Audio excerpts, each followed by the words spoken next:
All right, we're going to go ahead and call this meeting to order. I'd just like to remind everyone to silence their phones if they don't mind, please. And remember to speak into the mic so that they can hear you if they're on Zoom. Do we have anyone on Zoom? No? No. Okay, so um, the first item on the agenda is the Pledge of Allegiance first. I pledge allegiance to the flag of the United States of America and to the republic for which it stands, one nation, under God, indivisible, with liberty and justice for all. Thank you. And then we will go ahead and have our secretary go ahead and do our roll call for us. Chairman and somebody Dalton, Here. Commissioner Craig. Here. Commissioner Glick. Here. Commissioner Hosey. Commissioner Kelly. Here. Commissioner Cott. Here. Commissioner Lawson. Here. Commissioner Pins. Commissioner Suker.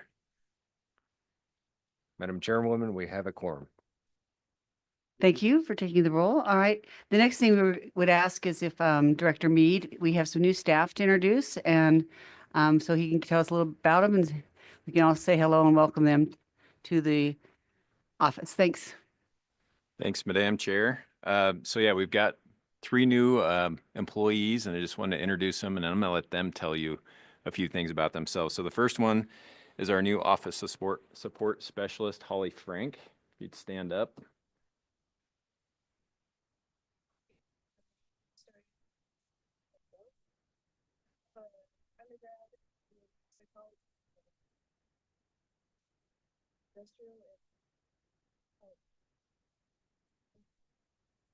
Welcome aboard. Welcome. Our next one is a project manager in our planning department. Yeah. Sure. Well, come on up, Holly, and repeat yourself. Good Exactly practice what we run. wanna do. Here we go. Take 2. Holly, welcome aboard and tell us a little bit about yourself so Clinton could catch with up.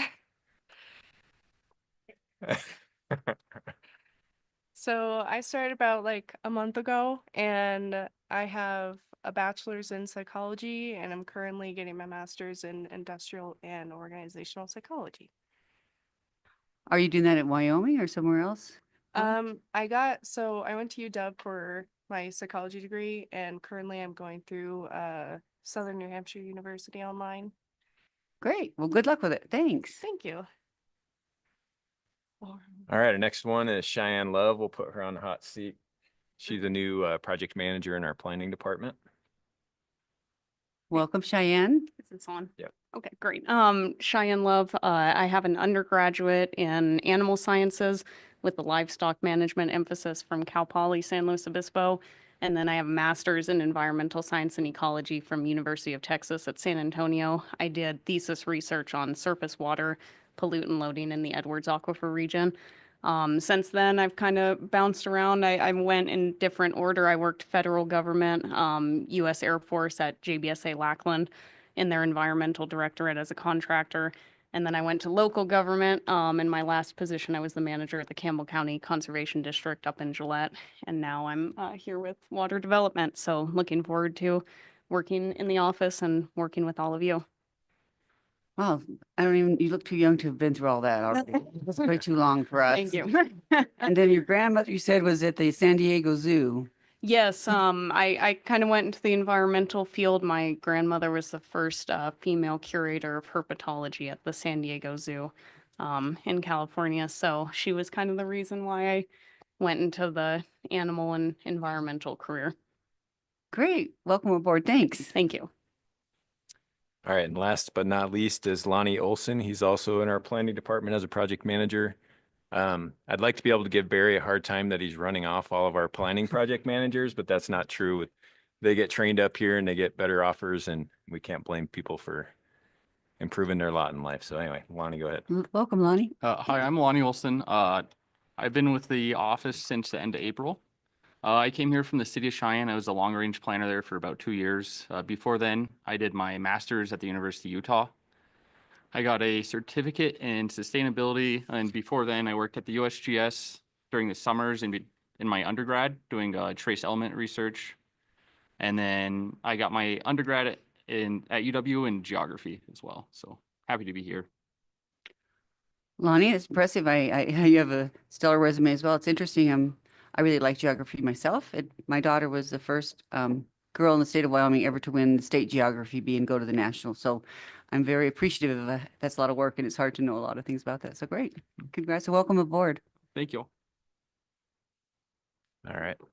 Thank you for introducing us to the new staff, and we want to welcome all the rest of the staff. We know you work hard to do everything you do, and I want to thank you all for setting up the meeting and for us taking out your cords, and we have to set it up again, but thanks for everything in advance. All right, Director, I guess we'll go ahead, and I guess the first thing we're going to do next is we're going to ask for a motion for the approval of the minutes from the August 6th workshop and the August 8th joint meeting. So if there's someone who'd like to make that motion. Move to approve, was that Commissioner Lawson? Oh, sorry, I couldn't hear you, sorry. And Commissioner Lawson second, so we have a motion and a second. Any discussion? Seeing none, all in favor, say aye. Unopposed, same sign. Okay, motion passes, thank you.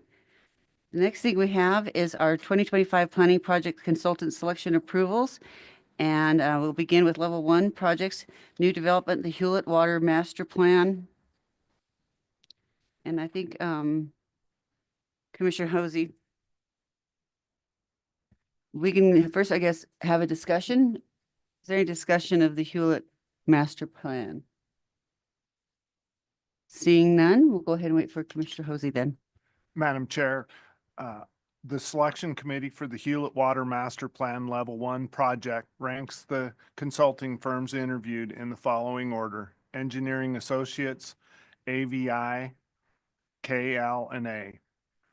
I, Todd Hosey, move the director be instructed to begin contract negotiations with Engineering Associates for the consulting services on the Hewlett Water Master Plan Level 1 project with an appropriation of $166,000. Do I have a second? I'll second that motion, Madam Chair. Seconded by Commissioner Suker. Thank you for that. Any discussion? Okay, seeing none, all in favor, say aye. Aye. Any opposed? Okay, seeing none, that motion is passed. Thank you. The next one we have is the level 1 projects rehabilitation, the Pioneer Canal Lake Hattie Irrigation District Master Plan. And Commissioner Craig? Madam Chair, we interviewed 3 firms yesterday for the Pioneer Lake Hattie Irrigation District Master Plan. All well qualified, very competitive.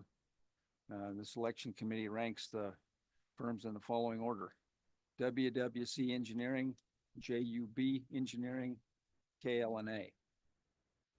I, Lee Craig, move the director be instructed to begin contract negotiations with WWC Engineering for consulting services on the Pioneer Canal Lake Hattie Irrigation District Master Plan Level 1 project, with a recommended appropriation not to exceed $241,000.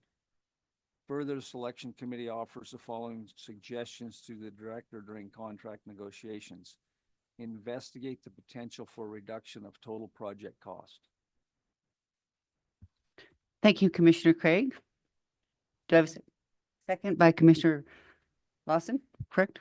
Okay, great. Thank you. Any discussion? Okay, Commissioner Glick?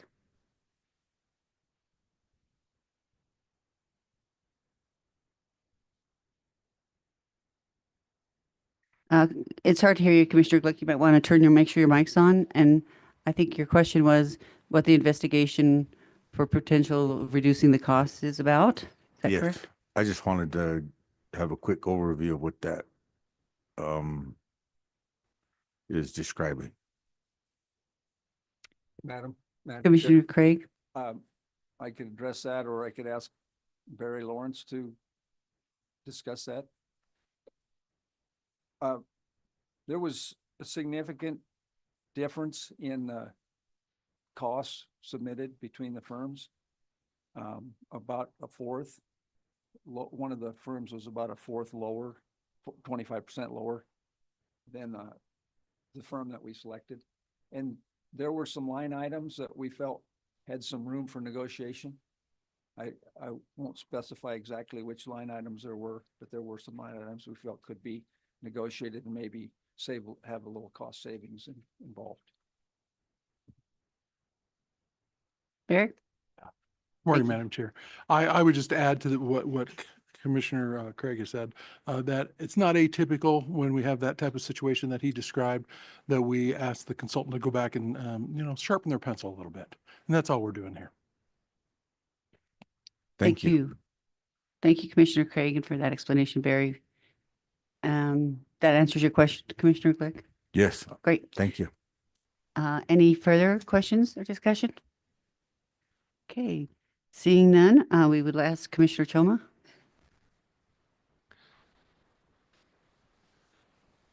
Think we need to vote on that one? Oh, sorry. Yeah, let's do vote on it. Why not? Seeing there's no discussion, all those in favor say aye. Aye. Any opposed, same sign? Thank you, Commissioner Choma. That's helpful.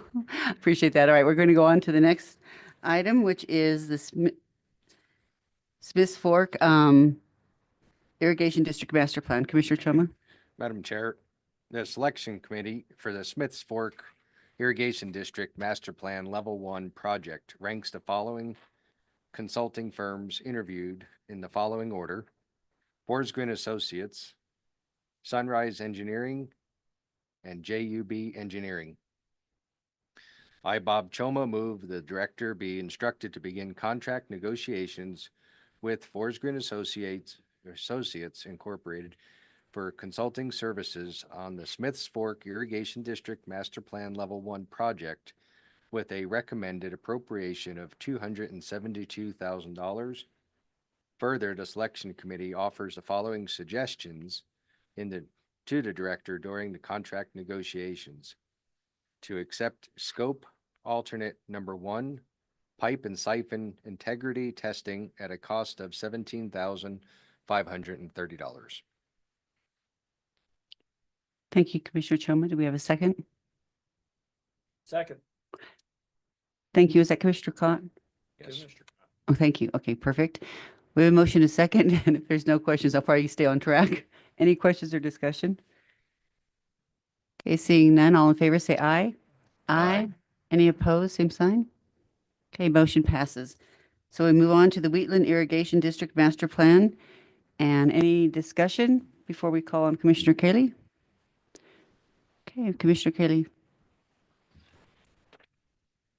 The selection committee for the Wheatland Irrigation District Master Plan Level 1 project ranks the consulting firms interviewed in the following order: Tri-Hydro, AVIPC, Western Heritage.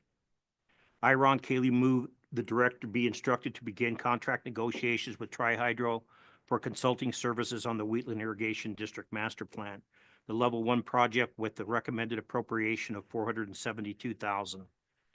Further, the selection committee offers the following suggestions to the director during contract negotiation: that scope alternative 1, seepage measurements, be included under the scope of work for on task number 3, system assessment and inventory, at no additional cost.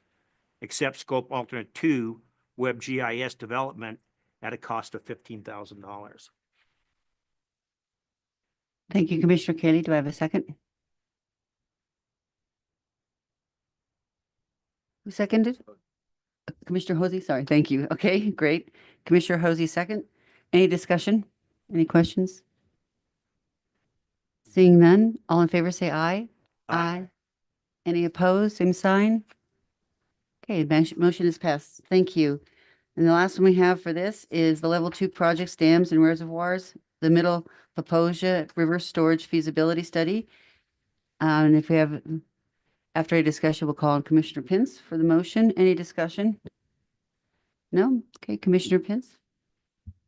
Madam Chair, as we go down these lists here, they seem to get more and more expensive, and I'm the last one, so this is as big as it's going to get. The selection committee for the Middle Paposia storage feasibility level 2 project ranks the consulting firms interviewed in the following order. 1, HDR.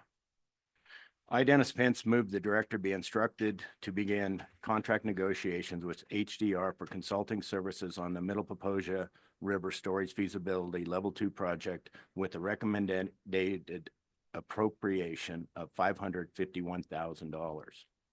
Further, the selection committee offers the following suggestions to the director during contract negotiations. Accept scope alternate number 2 to remove task 6, temporary stream gauging, for a deduction of $61,880. 2, accept scope alternate number 4 for the evaluation of Fry Lake for an additional $8,830. 3, accept scope alternate number 5 for added stakeholder engagement for an additional $16,610. 4, accept scope alternate number 6 for an independent technical review of the hydrologic model for an additional $24,950. Okay, thank you for that. Do I have a second? Madam Chair, I'll second that motion. Thank you, Commissioner Suker. Appreciate that. Any discussion, any questions? Madam Chair, Commissioner Kaylee? I just had one.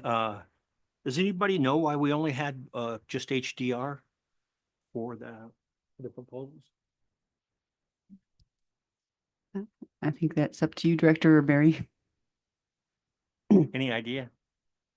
Madam Chair, we did have a discussion about that, and the project sponsor and lander did kind of ask around to some of the local, other local consultants, and I think it was a matter of bandwidth as far as existing work that they already had, or I won't get into it much more than that, but it was that fact that HDR had applied for it. They've got a pretty large group of people that can work on this type of project and have that expertise, and I don't remember if there was other reasons, but that was kind of the most of it. Thank you. Any further questions? Okay, seeing none, then we go ahead and we have a motion to the second. All in favor of that, say aye. Aye. Any opposed? Same sign. Okay, that motion is passed. Thank you. So the next item on the agenda is the small water project program amendments. These are extensions of time only. And Director? Thank you, Madam Chair. I'm going to have Jody Pavlika, who administers our small water program, come up. We just have some extenuating circumstances on a couple of these small water projects where the sponsors need more time, and Jody will explain that to you. Welcome, Jody. Good to see you. Good morning. These two projects have a need for time extension based on circumstances that I think we've just heard over and over again. So it's not going to come as any real surprise to you. There were some staffing issues within our CS staff down in the Medicine Bow area, and as a result of that, the design took quite a bit longer, and the cultural resources review took quite a bit longer than it might have otherwise. Kristen is here today if you have any specific questions. So they are requesting a 1-year time extension for the purposes of being able to complete that project. And Putney Ditch is suffering from the contractor shortage that we've all heard of from time to time. The engineering is complete, but they were not able to get a contractor lined up. So because of that, the contractor that they did get interest from wasn't able to commit until spring of next year.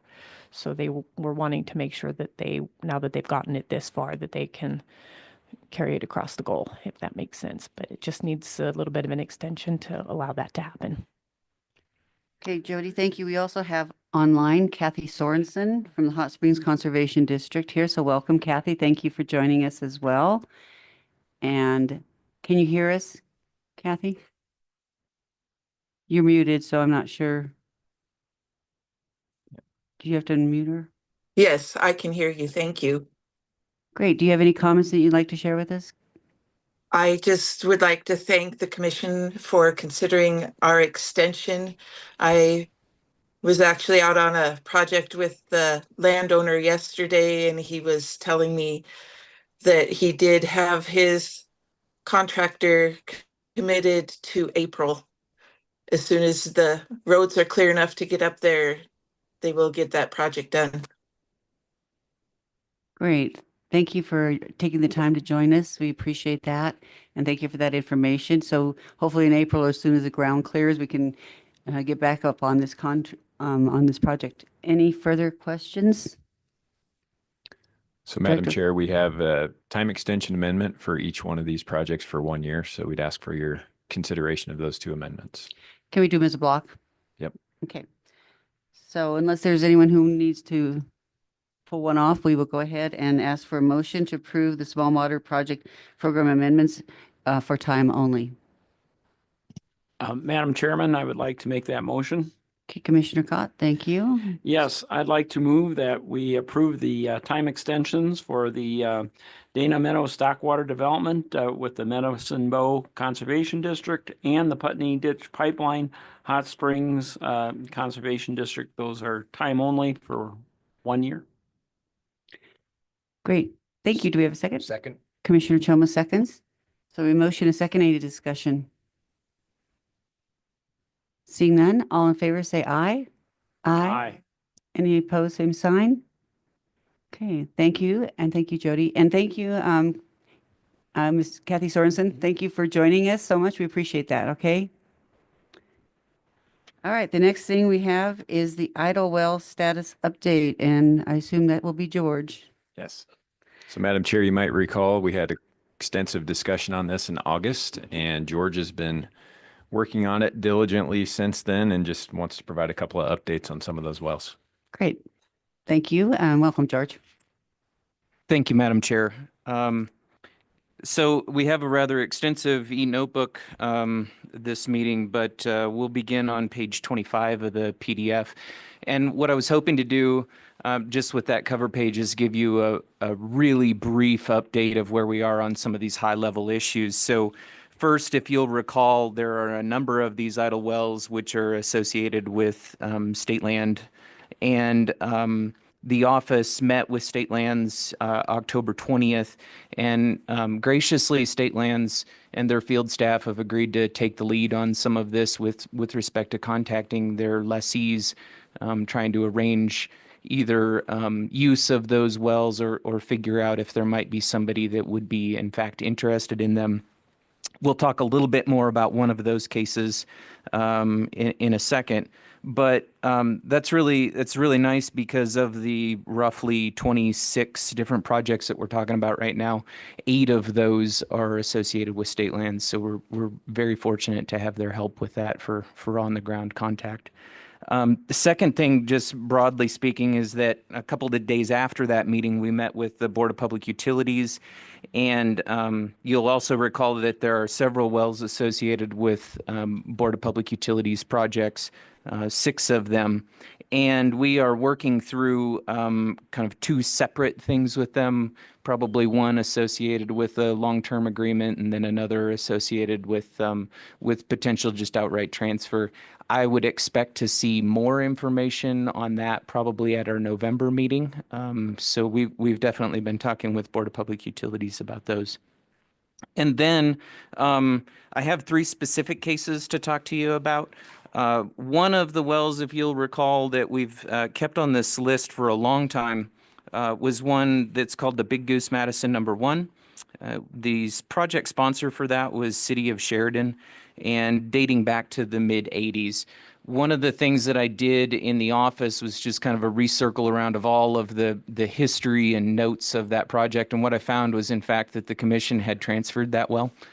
So it's the office's position that well, although it's been on the list for a long time, at least going back into the 90s, should actually not even be on the list. So relatively easy. I didn't share with you because I didn't figure it really mattered to clutter up the notebook.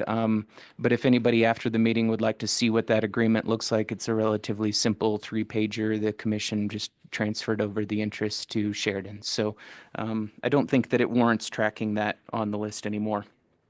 Then moving on to the Gillette ASR project, and that you will find a memo on page 26 of the e-notebook. The Gillette ASR project was one where the commission was identifying south of Gillette the potential to use co-produced coal bed methane water to recharge the Fort Union aquifer and then be able to pump that water back out. Excuse me. For a number of reasons, a big one being cost to develop that just because of transmission pipelines and additional wells to drill. That project never made it all the way to a construction phase. So in this case, what we found by reviewing the records was there are actually 2 wells located at this site. So there was a monitor well, which was kind of the first phase of the exploration, and then a full-size well that was meant for the injection and recovery testing phase of the project. The grazing lessee associated with this, well located on state lands, has actually expressed interest in taking both of the wells. And it's a little bit curious to me. So I asked, why would you be interested in both wells? And it comes down to the water level and being able to efficiently produce that water, right? To produce more water would cause more drawdown, and the lessee just thinks that from an infrastructure standpoint, it would be better positioned for them to be able to have some flexibility, have 2 pumps, have 2 wells. The grazing lessee here actually has been in contact with State Lands. State Lands reached out to them to find out if they had any interest in it. And the lessee's also been in contact with the state engineer's office. So I have every reason to think that they're pretty serious about proceeding with this project.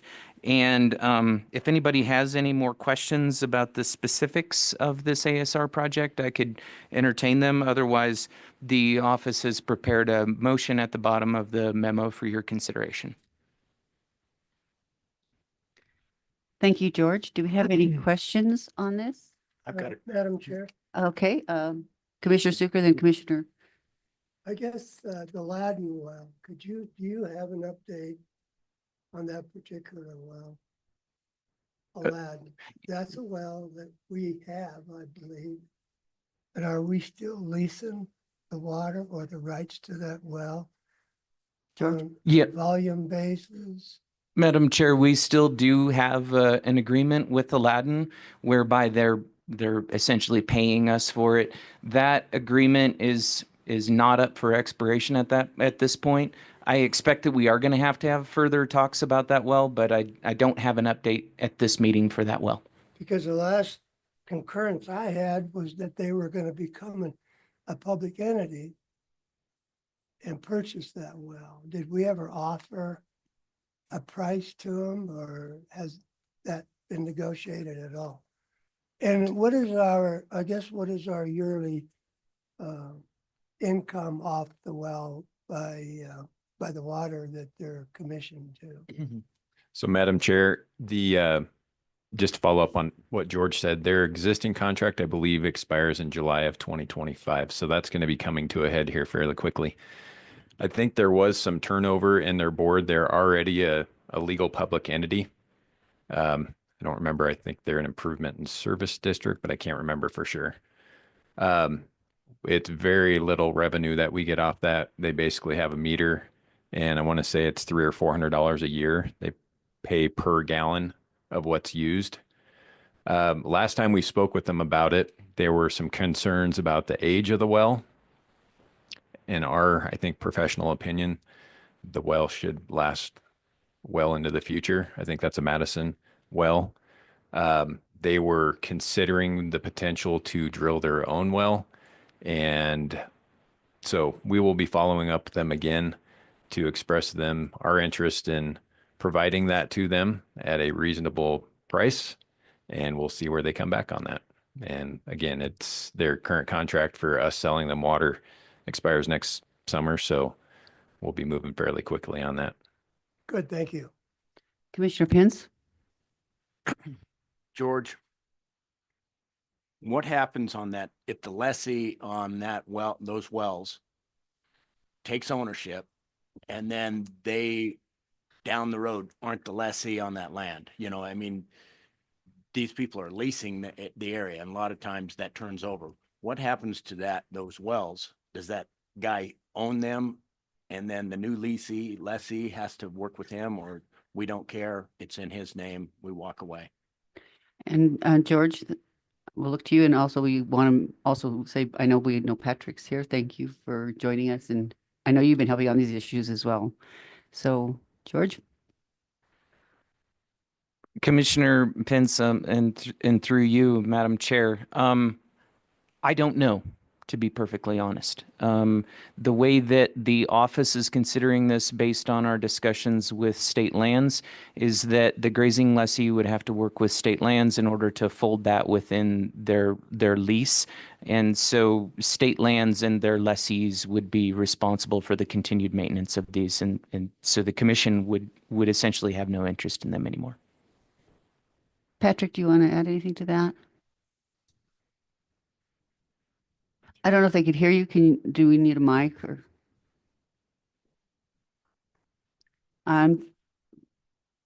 Welcome, Patrick, from the AG's office. Thank you. Yeah, just really quick, Madam Chair, Commissioners, Commissioner Pence. I like George said, I think he's correct in that assessment that this is going to become the responsibility of state lands, and this lessee or any future lessee that might be interested in operating these wells. But as far as I understand it, these wells are located on state lands, therefore they're going to be the responsibility of the Office of State Lands, and we have no further interest in them. Thanks for the great questions. I appreciate that.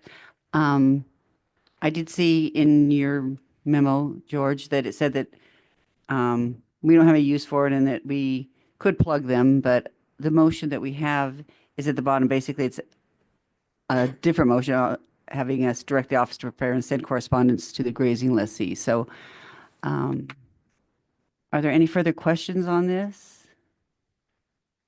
Okay, I would look for someone to make, if everyone feels that way, to make the motion to go ahead and send these over to the grazing lessee. Commissioner Choma? Madam Chair, the Water Development Commission directs the office to prepare and send correspondence to the grazing lessee, to the Office of State Lands and Investments, and the State Engineer's Office, informing them that the commission supports efforts to place water to beneficial use within Wyoming, and that the commission has no further project-related interest in the Gillette ASR monitor well and the Gillette ASR exploration well. Thank you, Commissioner Choma. Do I have a second? Thank you, Commissioner Pence, right? Okay, great. Thank you for the motion second. Any further discussion? Okay, seeing none, all in favor say aye. Aye. Any opposed, same sign. Okay, that motion is carried. I'll let you go on next to the next one, George. Thank you, Madam Chair. The next for your consideration is the RPNT-1 well. The memo for that begins on page 28 of the e-notebook. This particular well was drilled by the commission as part of a level 2 study for Northwest Bryan Park Water and Sewer District way back in the 90s. That particular water and sewer district, excuse me, has been dissolved. So there's no sponsor entity remaining. Fortunately for the office, this is one where there was an easement and access agreement. The well is located on private property. And so we had this easement and access agreement that outlined the terms under which we would go and drill for a well, look for water, terms for consideration. And that easement and access agreement also allows for transfer of the well to the landowner. There's a clause within that agreement that basically says if the commission no longer has any interest and wants to, give up any interest in that well, that the landowner has the ability to take it over. So that's, I guess, the legal backdrop for the access agreement. I would note that this landowner very much would like to acquire the well. As I've related to you guys before, there's a backstory of 8 or 9 hours associated with each of these facilities. And one of the interesting things here is during the drilling efforts, of this well, some drilling fluid actually migrated to a private well that they owned, which compromised one of their existing wells. So it's been the position of this landowner for a long time that if they could ever make use of this well, they would sure like to. So with that in mind, we contacted the owner, who's now a family member of the original person that we had the easement and access agreement with, and worked with them to develop both their request letter and some documentation to demonstrate that they're the appropriate entity to be requesting to take this well over. Once again, this is the kind of thing where if we were going to plug this, it would cost a pretty good amount of money. And if we were going to plug it, we'd have to communicate to the landowner that we were going to, and they would have the option of taking it over. So I really don't see that there's much of a different path here. The bottom of the memo contains a recommended motion for your consideration. Thank you, George. And we know this is a lot of work. Basically, you're going to spend 200 hours, well, 208 hours of your life at 8 hours per well. So good that you're marking them off, because honestly, it does get worse as time goes on. I mean, we're doing the same thing where we're like, we have older investors and you think, okay, then it's going to go to 10 children. And then how are you going to ever wrap this thing up? And, K1s to 10 people, then K1s to 200 people. It becomes a nightmare. So good job on trying to get this narrowed down. And thank you also, Patrick, for your efforts on, and anyone else who's been helping you, George, because this is a big deal and it's nice to kind of start clearing it off. Anyone have any questions on this matter? No? Okay, then there is a motion on page 28 of the e-notebook. I would ask for a motion. Madam Chair, Commissioner Glick? I make the motion, the Water Development Commission has no further project-related interest in the RPNT one well, in accordance with Section 4 of the Access Agreement and Easement. The Commission accepts the landowner's letter as notice of intent to exercise the option of taking over the well. The Commission directs the office to prepare and send correspondence to the landowner notifying them of this decision and of the requirement to obtain proper permits with the state engineer's office prior to placing groundwater to beneficial use. Thank you, Commissioner Glick. Do I have a second? Thank you, Commissioner Craig, for the second. Any discussion? Seeing none, all in favor, say aye. Aye. All opposed, same sign. Okay, that motion is passed. Thank you for your great work. We appreciate it. Thank you. Okay, the next item on our agenda is the construction closeout memos. And Bill looks like it's coming up to help us out with this. Welcome, Bill. Morning, Chairman, Commissioners. Bill Brewer, Deputy Director of Construction. We've got 5 construction projects we're closing out today, so just run through those quick. So the first project is the Bighorn Regional Transmission Pipeline.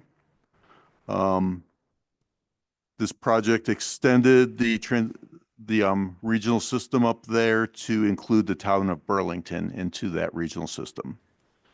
The original appropriation was a little over $4 million.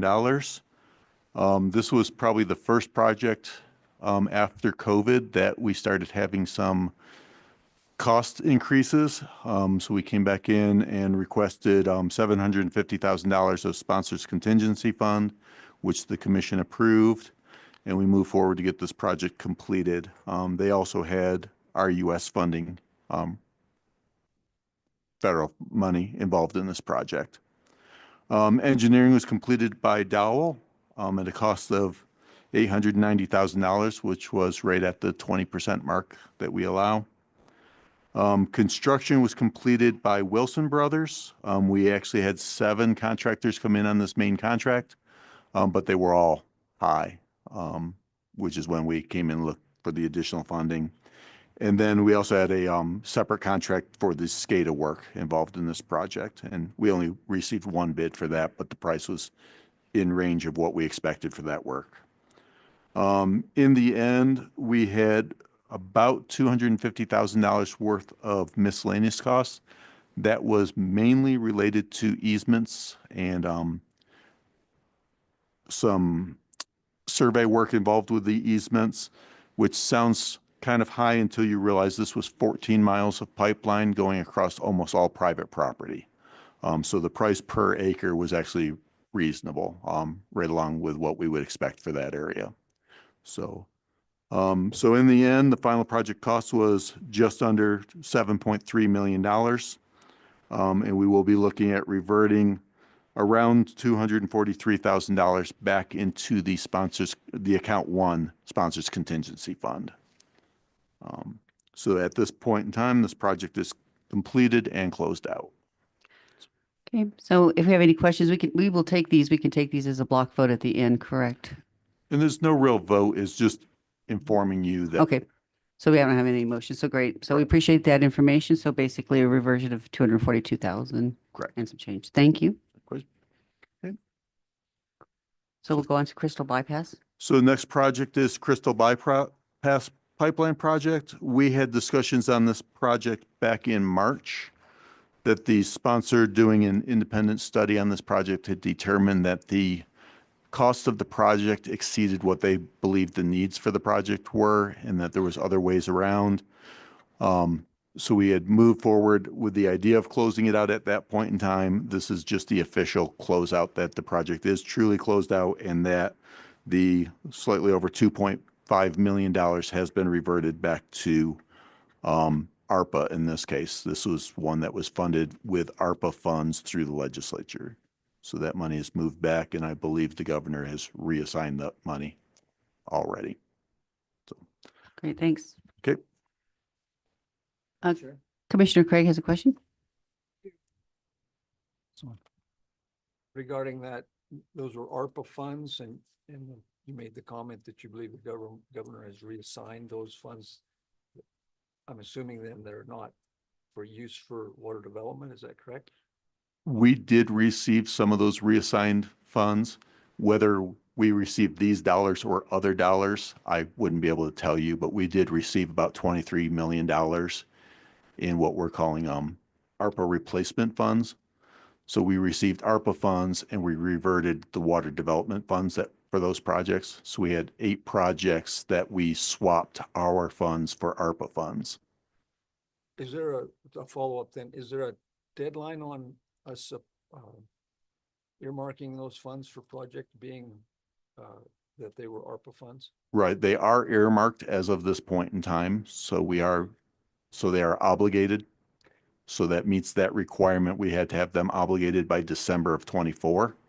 They need to be spent before December of 26. So the December 26 deadline is the one we're currently tracking.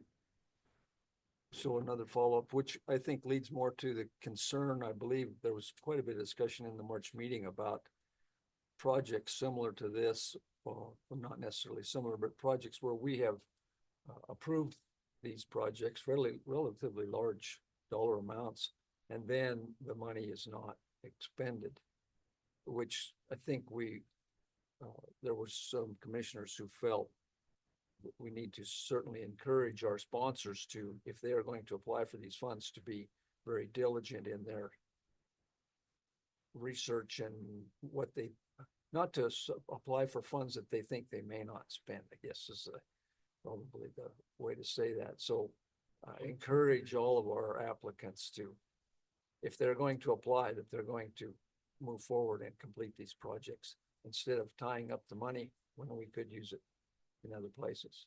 I agree. And just maybe, Madam Chair, to add on to that, the 2022, this one in particular, Crystal Bypass, those were originally water development funds. And when we were going through the legislative session, the Joint Appropriations Committee actually switched those to ARPA funds at the time.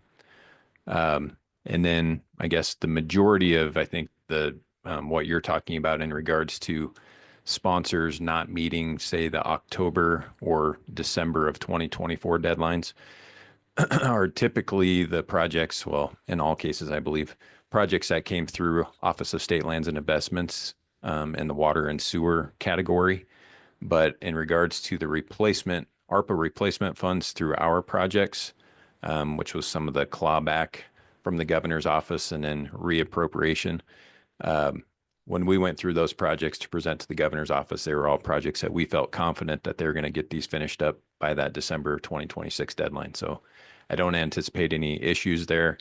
And we're really just tracking as the bids come in on those projects, which most of them are, in that process of already bid, is that if the bids come in low and we feel like there's a sufficient amount of contingency money and we're still not going to be utilizing all that ARPA funding as replacement, then we'll let the governor's office know as soon as possible so they can then redistribute that little bit of a difference on those projects. Thank you. Does that answer all your questions? Okay. Thank you. And so we will continue on, Bill. Okay. So the next project is the Deaver Irrigation District Franny Canal Drop Chute. This is was a 100% materials only project. So in these cases, the sponsor hires the engineer and pays for all those costs. They pay for all the miscellaneous costs. And they also either have their own labor forces construct these projects or hire a contractor to do this work, and we only pay for the materials.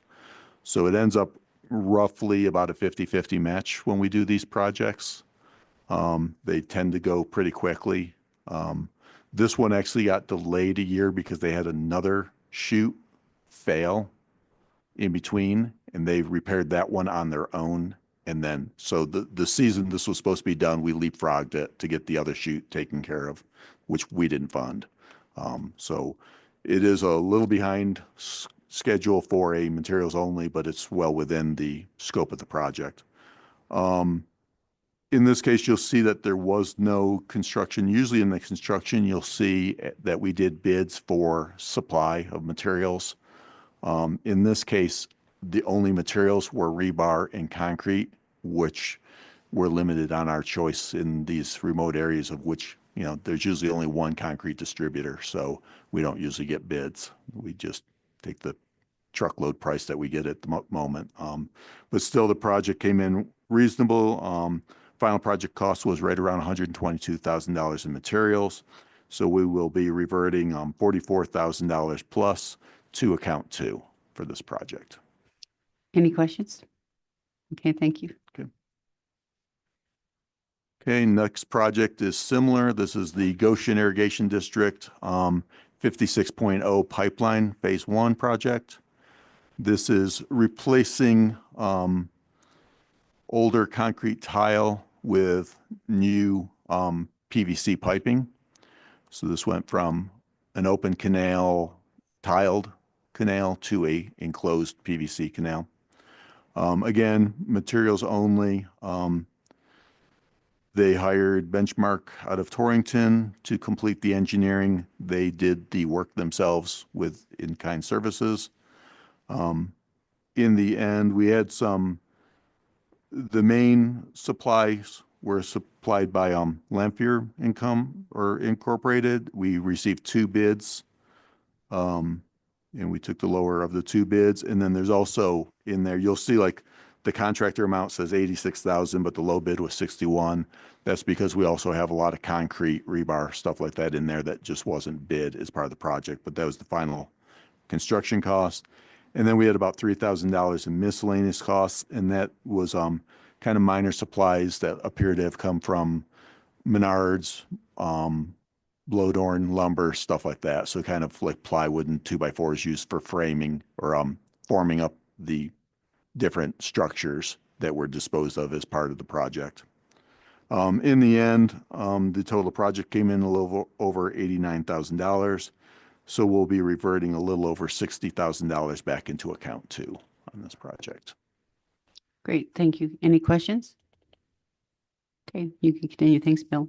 Okay. So the last project is another one we've discussed before. This one we discussed back in the last November meeting. It was the Sheridan area water supply transmission line. Also,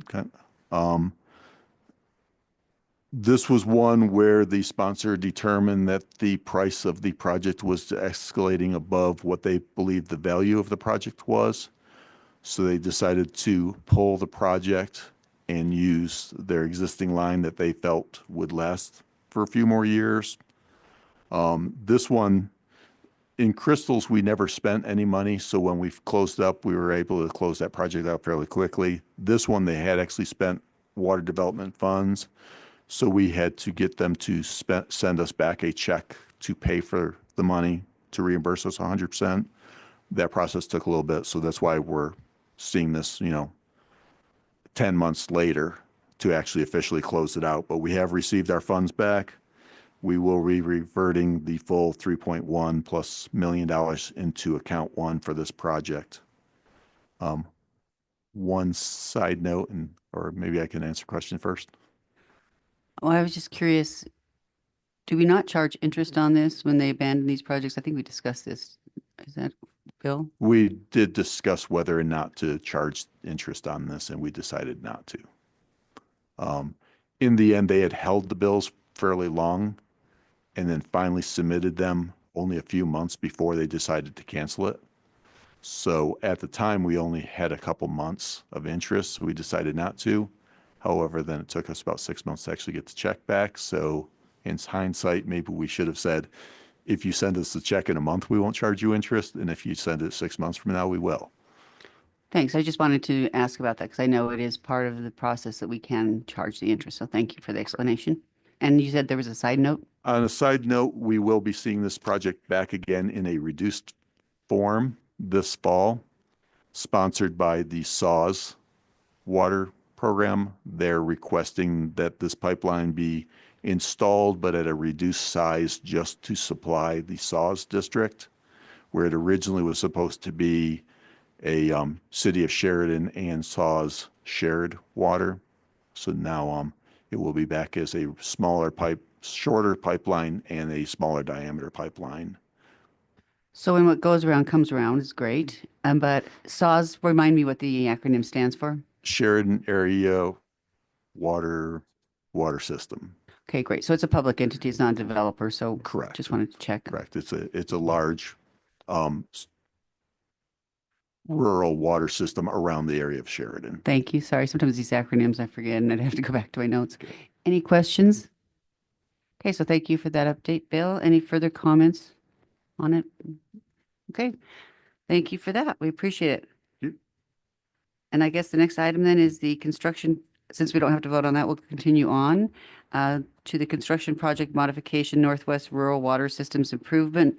And I know we have Tony Rutherford online. I think we do. He's with the Northwest Rural Water District. And potentially we might have Jeff with Dowell. But we're not sure. Do we have, I see Tony. Okay, so we have Tony. Welcome, Tony Rutherford. We appreciate you joining us. Can you hear us all right, Tony?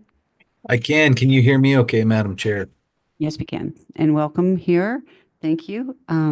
So Bill, are you handling this as well? Yes, I am. Great. All right, Bill, we'll let you start and then Tony will ask for any comments from you. Okay.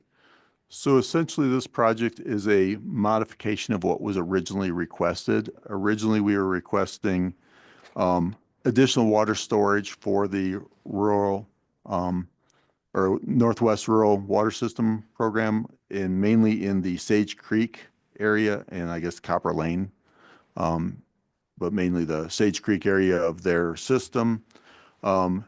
Study had shown that they needed additional water storage in that area to meet demand. It included also a transmission pipeline as part of that project. However, in the process, the city of Cody built a new tank just outside of Rural Water's area and had additional capacity available and offered to lease that additional capacity to Rural Water or Northwest Rural Water. It basically accomplishes the intent of the original project, which is additional storage and need for the Sage Creek area. However, doing it slightly different way. This should maintain this project within the current budget we have, where we've been seeing a lot of projects increase in budget. So we're probably not looking at a cost savings at this point because of inflation, but we're at least going to stay within the budget, it appears, and accomplish the same goals as the original project. So we're mainly just giving you kind of an official notice and letting you know that we are looking at tweaking this project. And Tony can probably give some more specifics than Jeff probably could have. But upon our review, we feel this project still meets the original intent, just being done in a different manner. Thank you for that. That's helpful. Tony, do you have any comments? And Madam Chair, if I could just expand a little bit on what Bill explained there. This was another one of our projects that was recommended as a result of our 2017 master plan that was done with the commission. And what the master plan identified as bottlenecks for future growth and keeping up with future growth in this particular service area was pumping capacity, transmission main capacity, and storage capacity. So this project applied for improvements to that service area that would benefit all three of those hydraulic components of the system. What happened in the meantime between 2017 and more recently when we got into the design is that the city of Cody built a new 1 million-gallon storage tank and also had some customers extend transmission lines to within about 600 feet of our existing service area boundary. So initially we started working through the process of expanding the existing storage site. It's on a special use permit that we have with the BLM there. But the more we worked on the project, the more it seemed that, gosh, there's 1 million gallons right next to us, and with a little bit of transmission improvement, we can tap into that storage as opposed to building more of our own. And it also allows us the ability to split the service area into 2 pressure zones. So currently we pump water uphill from right outside of Cody to a storage tank site on Sunset Rim, and then gravity flow back into the distribution system. This will allow us to, as pumping was another component of this project, by splitting the service area into 2 pressure zones, we will be able to utilize smaller horsepower motors and pumps and be able to serve a portion of the area off of gravity flow from the city of Cody tank or our existing connection to the Shoshone Municipal Pipeline. So the project has changed course somewhat, but it still meets the original goals, which are pumping, transmission, and storage capacity. Great. Thank you for that explanation. Tony, we appreciate it. Any questions, commissioners? Okay. Any further comments on that, Bill or Director? Madam Chair, I would just ask that we get your approval for that modification. Okay. So absent any further discussion, we will need a motion to approve the construction project modification for the Northwest Rural Water System improvements. Do I have a Commissioner? Project of the contract modification for the Northwest Rural Water System improvement. Thank you. Do I have a second? Okay. Commissioner Craig, your mic wasn't on, so we could just have you. I move approval of the contract modification for the Northwest Rural Water System improvement. Thank you for the motion. Who's the second? I heard. Commissioner Kaylee, second. Thank you. Any discussion? Okay, seeing none. All in favor, say aye. Aye. All opposed, same sign. Okay, motion passes. Thank you, Bill, for all that help. And thank you, Tony, for joining us. We appreciate that. I see Jeff did join us as well. Thank you for joining in. Commissioner Craig? Question. Mike? I have a question regarding this and other projects that are similar, if there are any like this. If I'm not mistaken, some of the areas served is under consideration by the city of Cody for annexation. What would happen in the future if it's currently served by the Northwest Rural Water System? If that's annexed into the city, then does the service to those that are annexed into the city still through Northwest Rural Water or through the city of Cody?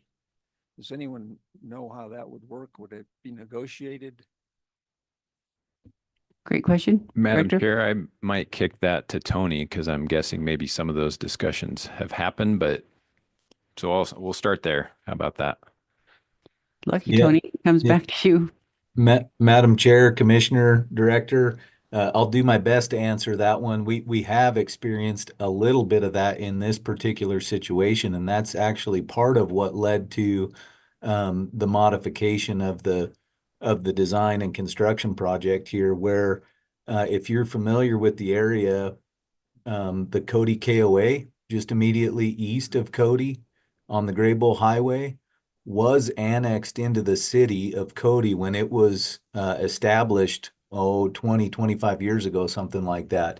And under an agreement between the Northwest Rural Water District and the city of Cody, NRWD at the time actually agreed to serve the KOA as one of our customers, basically until it was cost effective for the city of Cody to extend services to them.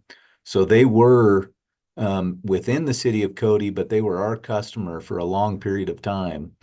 What happened here a couple of years ago is, for whatever other reasons, I think, they extended other utilities, and I think the big one was wastewater from the city to the KOA, bringing the drinking water with it, is what extended that transmission main closer to our existing infrastructure. So through agreements, one entity, it's my understanding anyway, that legally one entity can serve within another entity's boundary, and we do that in one other place in a different service area.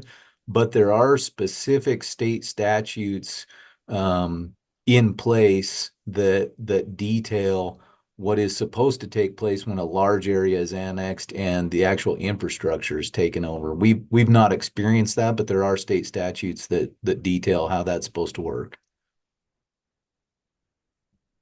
Thank you. Commissioner Craig? No, thank you. Thank you for the explanation. Tony, I believe you would probably agree with me that probably Cooper Lane would be one of those areas that might be an issue in the future. Commissioner, Madam Chair, Cooper Lane, interestingly enough, Cooper Lane is our only service area out of 10 in the entire district across these two counties that was the distribution system in that service area was designed and constructed to meet city specification for that very reason. The rest of our infrastructure everywhere we serve is not. So Cooper Lane was set up with that in mind, but there are some, as I understand from the city of Cody, and we'd have to bring them into that discussion. There's a fairly significant challenge for them in lifting wastewater back to their existing wastewater infrastructure if they were to take on that area and annex it in the future. They really, as far as the rest of our Sage Creek service area goes, I don't believe there's any, immediate motivation to annex some of those areas. But we have been in discussion with the city of Cody in other areas where we serve fairly close to the city limits about partnering so that they can annex and continue to grow. And one of the things that we're hoping to come out of this project is we'll have to put together an agreement with the city for purchasing water from them through this connection we're trying to establish. But we're also hoping that that'll kind of serve as some framework for future partnership with them in other areas where, we have this funny buffer between the city limits and between our existing infrastructure where it makes most sense for the cities and towns to expand and serve. But a lot of those people don't really want to be in the city. They want to remain in the county, in the rural area. But there is a lot of opportunity for partnership, and this is kind of I guess what we're hoping, the first step towards that in continuing to regionalize the system and be able to share resources.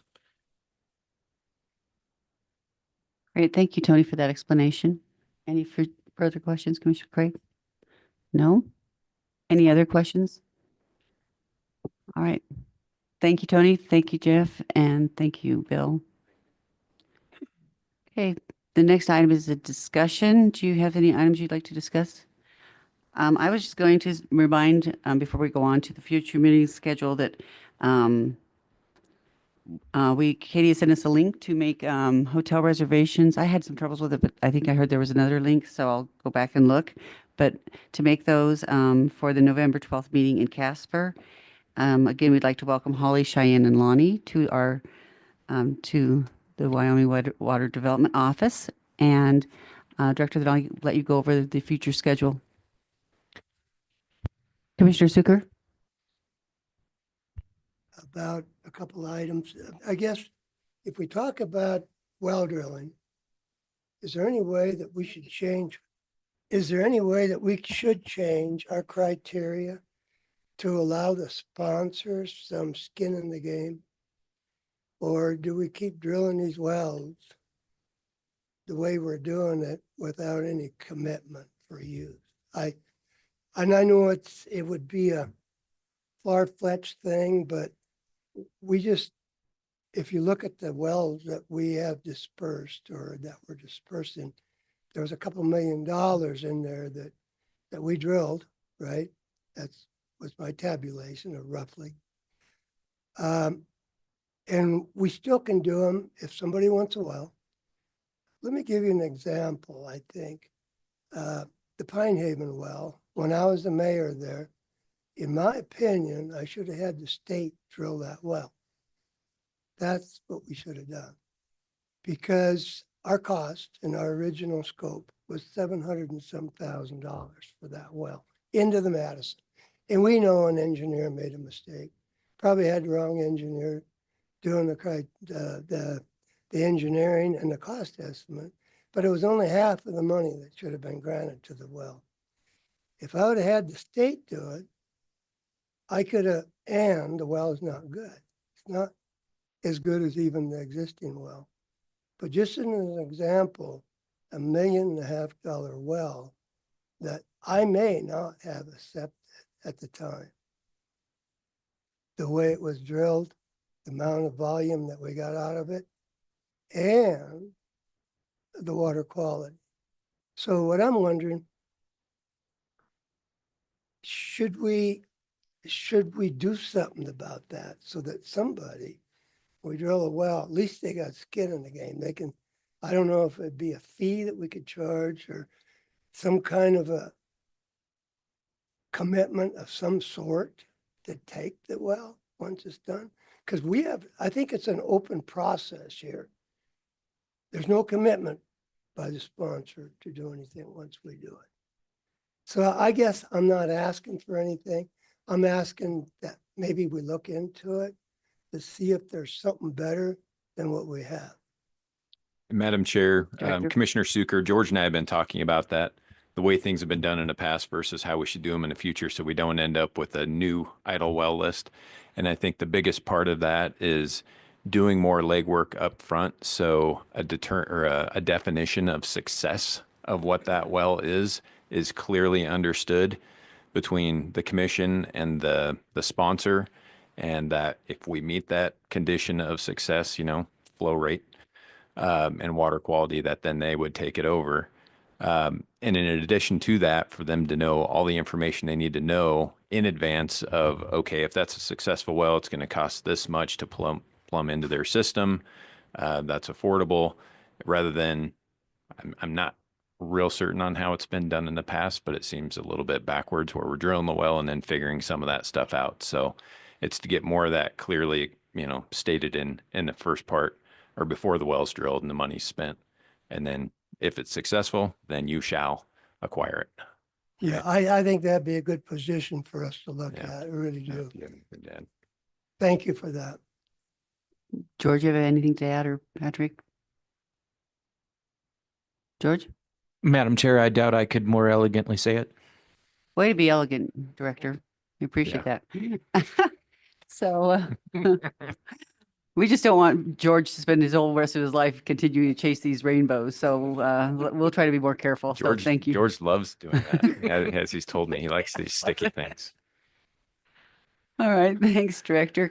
So maybe you can go over in an elegant fashion our future meeting schedule. Yeah, I'm sure I'll stumble over my words as I usually do, but so just again, the November meeting, the 12th, 13th, and 14th up in Casper.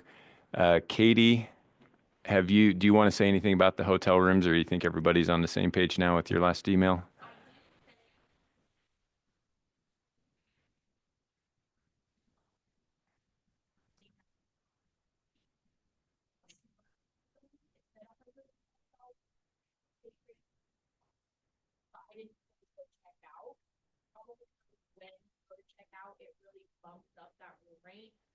So we are aware of it, and I have a contact with the hotel, and we're gonna try to get it figured out. You guys can get it. So I'll update you all as soon as I get more information. Alternatively, though, you have a block at the Hampton Inn in Casper, and we could call the hotel directly and just say we're in that block and we'll get the rate. So that works as well. I don't, we can send the number out. So I just want to make sure that was fine. When does the November, I haven't looked, does the November 12th one start more in the afternoon so we could drive in that morning? Is that how it's going? We haven't came to that conclusion yet, but typically we would start at 1:30. We'll just have to see how much we would have on our workshop agenda, but usually we've been able to make do, so I would anticipate the afternoon start date or start time. Great. And thank you, and thanks, Katie, for getting us the hotel accommodations. And then the December meetings? Yeah, so, obviously the November meeting is when we're considering all of our new construction applications. And then the December meeting would be the draft omnibus bill that comes out of our planning and our construction projects, those two bills. And we have, we're in a general session this year. So that's an early session or a longer session. So that starts probably around the first or second week of January, which hence the December meeting instead of the January meeting. So that should be a fairly streamlined and short meeting. And then the following day after yours, and we sit down with the Select Water Committee and review those same draft bills. So any questions? Great. Thank you, Director. And thanks to everyone for their presentations. Any comments? And if not, then we will look for a motion to adjourn. So moved, Commissioner Hosey, and second by Commissioner Craig. Thank you. And we are adjourned.